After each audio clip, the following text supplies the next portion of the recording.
At least 8 people with Georgia ties have now been arrested in connection with the riots at the U.S. Capitol last month, one facing a judge today. Shanu Hur is taking a closer look at where these cases stand.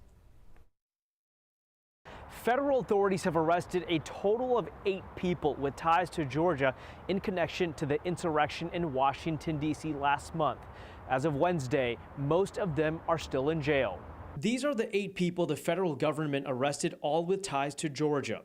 Cleveland Meredith faces weapons charges and is accused of threatening to shoot Nancy Pelosi. He was arrested in Washington, D.C. He was denied bond and is still detained. William Calhoun is charged with entering a restricted building, violent entry, and tampering with a witness, victim, or informant. Investigators say Calhoun documented himself in the riot on his social media. He's still detained. Eric MUNCHEL, who became dubbed Zip Tie Guy after this picture surfaced, is charged with entering a restricted building and violent entry. He's still detained, along with his mother, Lisa EISENHART, who faces similar charges. Michael Daughtry is charged with entering a restricted building. Court documents point out a number of Daughtry's social media posts about being in Washington, D.C. He's been released on bond. Benjamin TORRE is charged with entering a restricted building and violent entry. The FBI says there are several videos tracking his movement throughout the Capitol building. He too was released on bond. Bruno Kua faces a long list of charges, including assault on a federal officer,